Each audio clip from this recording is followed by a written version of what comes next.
On this episode of Crime Scenes with Coffee Beans, join me as I discuss the harrowing case of the man who chose murder over having another child. Coming up right after this.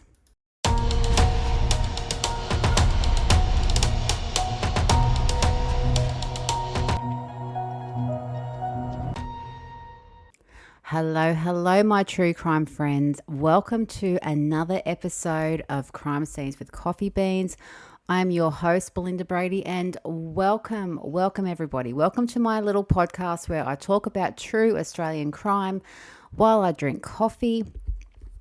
And a big shout out to you, my true crime friends, my listeners. I absolutely love seeing where you guys are listening to me from. So I'm going to do a quick look at where some people are joining me from, and I've got people joining me from Hong Kong, Singapore, and China. That is absolutely insane. That is awesome. And of course, Australia is sitting right at the top, followed by the US and New Zealand and the UK. You're coming in there too. So that is awesome. Keep listening to me, guys. Keep spreading the word. Absolutely love it. I'll give myself a little bit of a plug here. You can also subscribe to me. You can subscribe to me on my YouTube channel.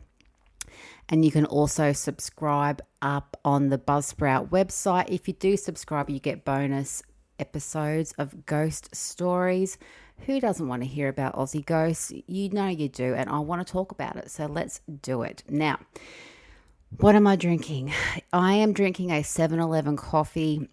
And I got to say, it's pretty good. They're not bad. I'm not paid to give these guys a plug, I promise you, but they're not bad coffees.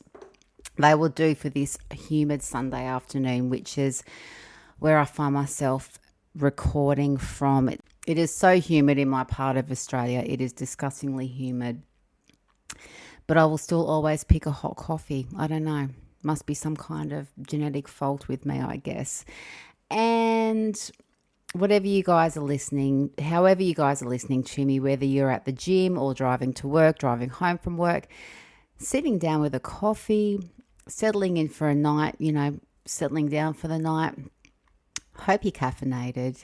And if not, I hope I have your full attention and I hope you're comfortable and ready to listen. Now, I will give you a warning straight up. This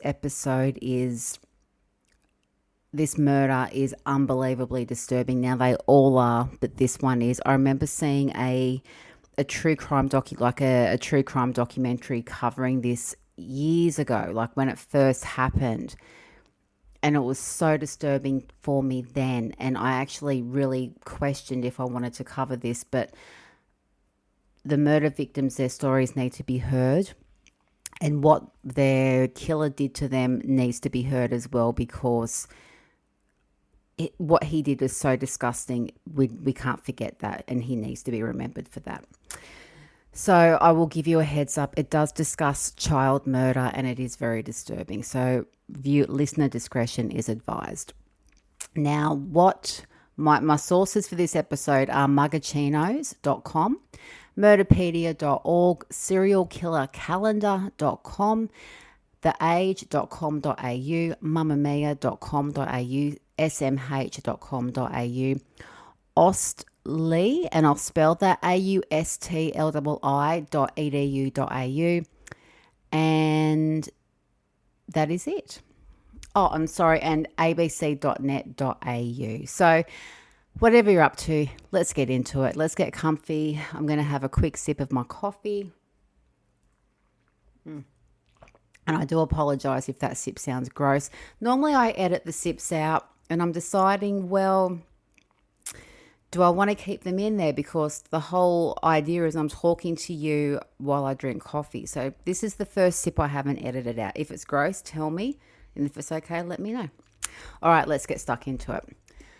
So let's get stuck into this episode, which I have titled The Child Belongs with the Mother, the Murder of Anna and Gracie Sharp.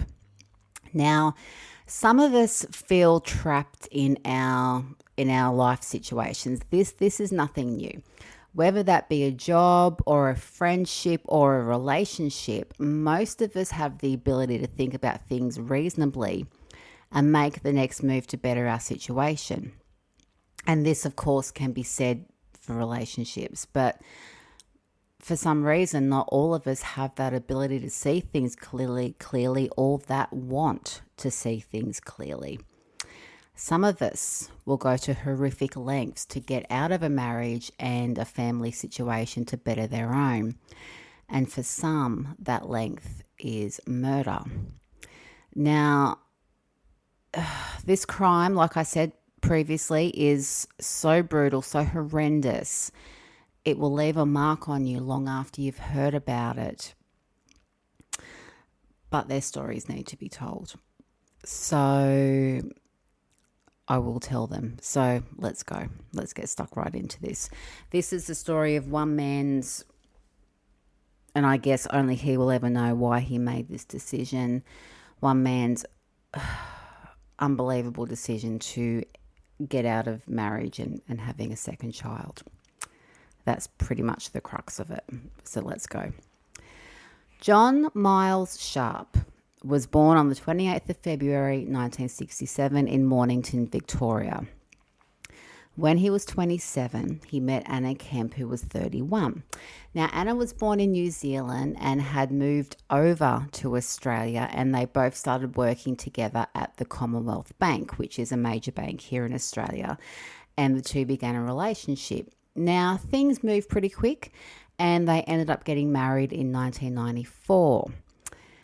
And by all reports, John was a normal husband. I mean, to look at the guy, and if you follow me on TikTok, I've put photos up of him. He's an unremarkable looking guy, hey? Like, there's nothing that stands out about this man that makes you go, this dude's a psycho. Like, he's just unremarkable. You wouldn't look twice at him. Anyway, so the couple welcomed their daughter Gracie in 2002. Now, poor Gracie had a really rough start from the beginning. She was born with hip dysplasia, which is a congenital abnormality that affects the hips, and her hips would require she have treatment in a corrective harness for the first 3 months of her life. And as you can imagine, it was hard. It was hard for poor Gracie, and it was hard for her parents. She cried a lot, had difficulty sleeping, and this, of course, placed a strain on her exhausted parents. Now, even when the harness was removed, Gracie had trouble settling and sleeping. And Anna, at the exhausted and at the end of her wits, sought help for her daughter in the form of hospital admissions. She requested help with Gracie's eating and sleeping. Now, at this stage, John was working as a self-employed conveyancer, and the couple had moved around the Mornington Peninsula during their marriage, and in September 2003, so the year after Gracie was born, they bought a house on Prince Street in Mornington. So Gracie was around 15 months old at the time. In November of that year, Anna found out that she was pregnant again. She was thrilled. She was excited about her pregnancy and her, the pending birth of her second child. John wasn't.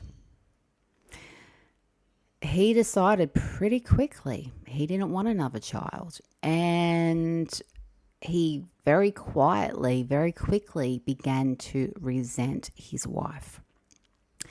This pregnancy became the source of constant arguments between the couple, as Anna wanted the baby and John did not.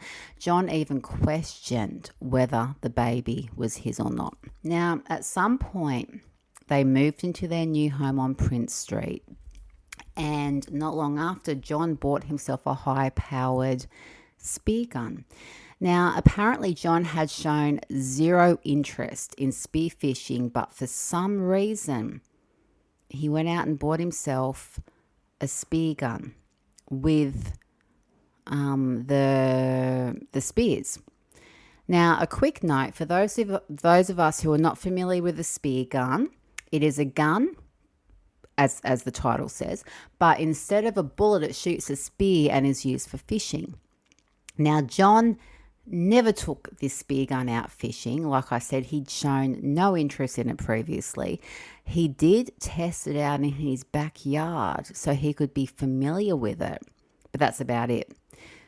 It's also worth noting that spear guns usually only come with the one spear. The idea is that you kill what you're trying to kill when you're out fishing. You take the spear out of whatever you've killed and then you start again. But John bought a second spear, which he paid for with cash. Now, Anna's pregnancy progressed, and so did the arguments about it. But to those on the outside, everything appeared normal. In fact, a friend of Anna's spent the night at Anna and John's house on the 19th of March 2004, and she didn't notice anything out of the ordinary. There was no tension, there was no arguments. She said Anna seemed happy, and the same with John. On the 21st of March 2004, John, Anna and little Gracie went to a nephew's birthday party at the Mooraduck steam train, where they spent the day with family. And again, family said they noticed nothing untoward. No arguments, no tension, everything seemed normal. On Monday the 22nd of March, Anna dropped Gracie off at daycare and called her mother in New Zealand when she got back. Now, Anna and her mother were extremely close, and they kept in contact with weekly phone calls. Now, Anna said nothing to her mother that indicated something was wrong or the marriage was in trouble or that John was carrying on like a douchebag. Nothing. In Anna's mind, everything was fine. It was probably just, my husband's not overly keen on this second baby, but once the baby's born, he'll change his mind. At around 8:30 that night, Anna had a chat with a friend who also didn't pick up anything was wrong. Or if Anna was unhappy, nothing was said. And Anna even called their health insurance that day to ask about adding her unborn baby to the health insurance policy. These interactions were the last ones Anna had with anyone other than her husband, John. On the night of Tuesday, the 23rd of March 2004, John and Anna argued. What they argued about is not known, but what is known that they both went to bed between 9 and 10 p.m. and Anna fell asleep soon after, but John didn't. He lay there fuming and seething on what he considered was an unhappy marriage.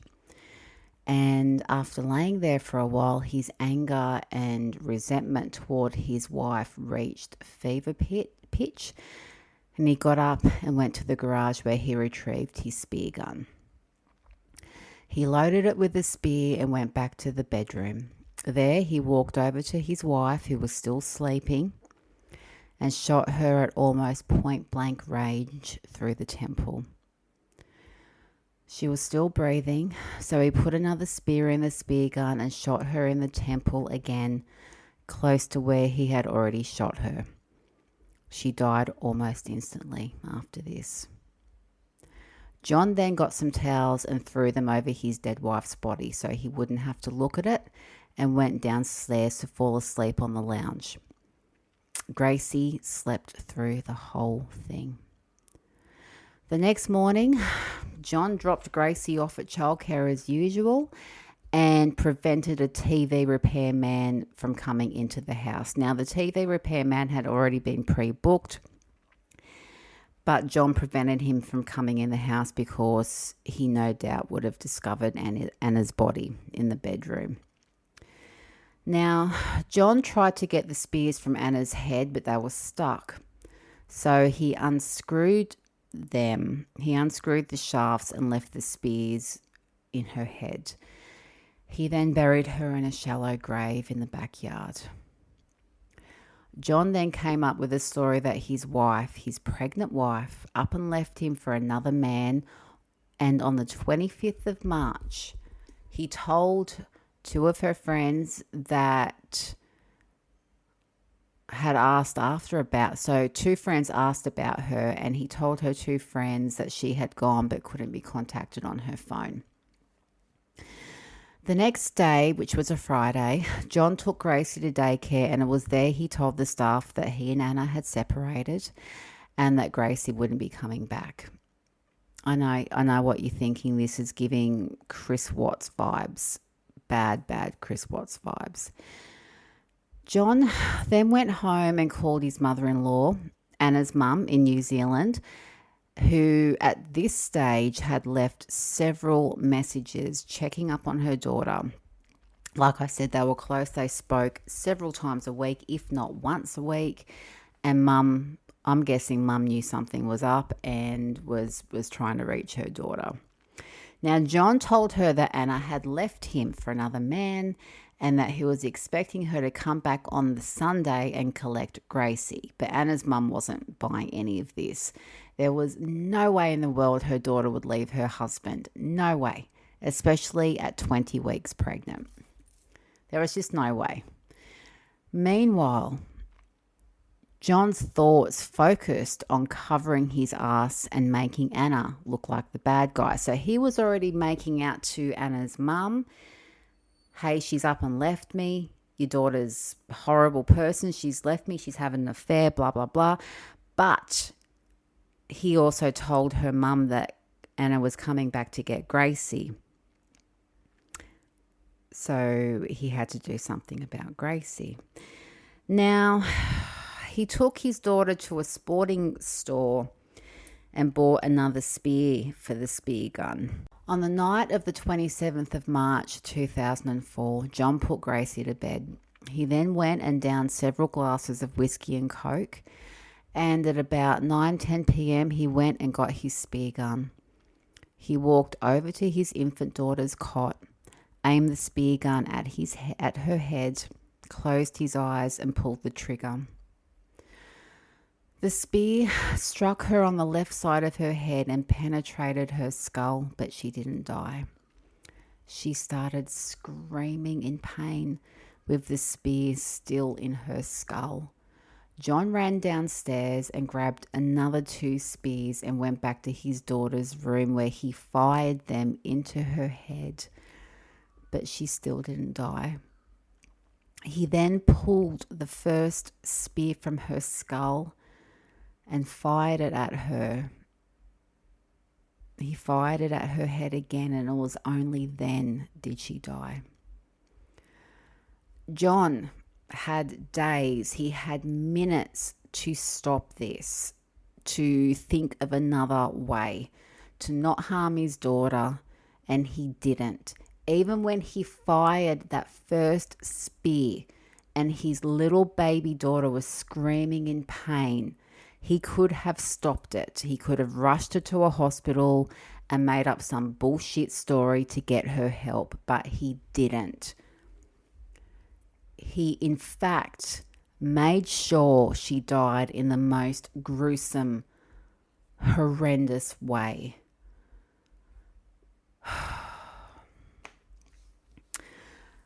The next morning, he went back to his daughter's room and he covered his face with a towel like the fucking coward that he is, so he didn't have to look at what he had done. He removed the spears from her head. He wrapped her little body in tarp and bound it with black duct tape. He then took her little body to the Mornington tip along with the spear gun, some of her clothes and her toys. In the week that followed, he took more of Gracie's things to the tip, and in doing this, he hoped he could keep up the lie that Anna had taken Gracie and left. So Gracie's now gone. Her clothes and her toys are slowly disappearing. So it all matches with my ex come and took my child. The day he took Gracie's body to the tip, he spoke to his mother-in-law and told her Gracie and Anna were in a bigger and better place. He also used Anna's phone and her ATM cards to withdraw cash, and he continued to use Anna's card to withdraw cash every now and then to give the impression that Anna was still alive and not only using her phone but accessing her money. On the 29th of March, John sent an email to Anna's brother in New Zealand pretending to be Anna. He wrote in this email that she, being Anna, had left John and had taken Gracie with her to be with a new man, and that this new man was the father of her unborn child. Now, this email was meant to reassure Anna's family, but it did just the opposite. The email was not her. It did not sound like her. The actions in which John had described Anna, or Anna, supposedly Anna in this email, do not match Anna's character, personality at all. Red flags were well and truly raised at this point. And when flowers were sent to Anna's mother on her birthday and for Mother's Day, with yet another message that sounded nothing like her daughter, that was the final straw. Anna's mother called New Zealand police and reported her daughter missing. So John was still hoping that even though Anna's mother had not physically spoken to her daughter, that these bullshit emails and the flowers would be enough to cover his tracks. I think he sorely underestimated how invested mothers are in their daughters' lives. And when we know something's wrong, we know something's wrong. Now, on the same day as Anna's family made the missing persons report, John took himself to the local hardware store, a local hardware store he called Bunnings, and bought a roll of duct tape, some tarp and a chainsaw. The next day, he dug up Anna's body from the backyard. He then cut her up into 3 pieces, wrapped them up separately, and then threw them in the Mornington tip along with the chainsaw. And just like Gracie, Anna's remains were taken to landfill somewhere on the Mornington Peninsula. In the days that followed, he disposed of Anna's blood-soaked mattress, wrote to Anna's friends pretending to be her, and sent more false emails to Anna's family. Meanwhile, he's just disposed of his wife and his little baby daughter at the tip, just like you would with garbage. Now, after talking with Anna's mother, New Zealand police called John themselves and asked about Anna, and he also told them the line that Anna had taken Gracie and run off with her new man, and they were playing happy family somewhere in Chelsea, which is an area in Victoria. And he offered up Anna's phone number, and he also told police that Anna had returned several times to collect her things. But of course, the police weren't convinced, and they notified Mornington Police in Victoria, who very soon after paid John a visit. Now, John told the Australian police that he and Anna had been unhappy for some time, and that she had told him the marriage was over and that she was pregnant to another man. He told them that she had left the marital home and had taken several items with her, and she would be back for Gracie, which she did. He also told police she returned the following week and took Gracie, and he made a written statement, signed it, and backed up his bullshit. Now, John was instantly a suspect. Police aren't stupid. They know when they're being lied to, and they know when a story sounds fucking ridiculous, and John's story was absolutely ridiculous. There was no evidence of Anna getting into a mysterious car with her new lover the day she disappeared. There was no evidence of bus tickets or hotel rooms or plane tickets booked for her to back up his claim of her just taking off. And Anna's friends doubted that John's story was spinning and couldn't back it up. The only evidence that Anna was alive was her bank account and phone being used. But we know that was John trying to throw the police off his scent, and they suspected that too. So they began to follow him. Plainclothes detectives stalked his every move, and they increased the pressure on him, hoping he would crack. And at one point, very much like Chris Watts would do in the years later, and I know Chris Watts isn't an American case, but it's just, this is giving Chris Watts vibes, and both cases are hideous. And Chris Watts was a very highly publicised, I don't want to use the word famous, but very well-known murder case. And he gave an interview to the press. John gave an interview to the press crying crocodile tears, holding a picture of the daughter he murdered while blubbering, "Anna, our marriage may be over, but I still love you, and you are the mother of our beautiful daughter Gracie, whom we both adore more than anyone else. My biggest fear is being denied a part of Gracie's future." Police still had him under observation, and they saw him, they observed him, they followed him one day, retrieving a bank card from a plastic bag that was buried in bushes near a toilet block in Mornington. He also pulled out a phone and made a call with that phone, and then drove to an ATM and took out some cash. He then went back and put everything back in that plastic bag and reburied it under the same bush. Now, John then drove himself home and called the missing persons unit, claiming that Anna had just called him and some money had been taken out of their joint account. But the cops knew better. They saw what he did and they had it all on tape. That was enough to get him in for questioning. And on the 10th of June, John was brought in for questioning, and he stuck to his story that Anna had left. But the police knew better. And only 2 weeks later, on the 22nd of June, John was arrested and interviewed by St Kilda's homicide squad. 2 interviews were conducted with John. The first one, he continued to deny his involvement. But after the police brought in his parents and showed John's parents footage of him digging up the phone, digging up the ATM card, and then said, by the way, after he did this, he then rang us and said, Anna's just, called me. They sent John's parents in to talk to him. And an hour later, John changed his mind and confessed to the murders of Anna and his daughter Gracie. He said the marriage was an unhappy one and that Anna was controlling and moody, and he also claimed Anna prevented him from seeing family and friends. Of murdering Anna, he simply said that she was getting on his nerves, and of murdering little Gracie, he told police the child belongs with the mother.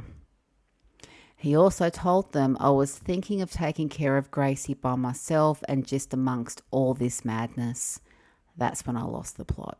John was charged with the murder of Anna and Gracie and gave up where he had dumped their bodies. Now, the tip that where he dumped those bodies, that the rubbish gets taken to another location. But thanks to some really great bookkeeping by that tip, police were able to narrow it down a certain area where they think all that rubbish from that time would have been taken. So they tracked where they thought these bodies would be, and the police began searching the Mornington landfill site. And on the final day of searching, day 11, so they were meticulously climbing over mountains of garbage, checking every single bag. A person searching spotted a blue bag at the top of the excavator that had just pulled up some rubbish. Now, this person scrambled to the top of the pile and she grabbed the bag. Opening it, she saw a kitchen glove and was like, nah, this isn't it. Go back to, digging and whatever, go back to looking.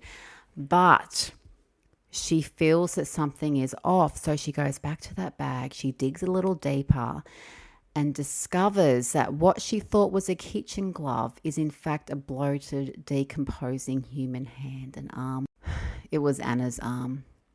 And little Gracie's body was found the following day. Anna and Gracie had finally been found. And Anna, her unborn son, who they named Francis, and Gracie's remains were eventually taken to New Zealand and buried in Dunedin, where 200 friends and family attended. The priest who officiated the service thanked Victoria Police for their sterling job, and Anna's brother thanked everyone in Australia and New Zealand for their support. John Sharp stood trial for the murder of his wife and daughter, and in August 2005 he was sentenced to life in jail, serving a minimum of 33 years. John was breathing heavily and wiped his eyes as his sentence was read out. The judge overseeing the case stated that John's childhood was unremarkable.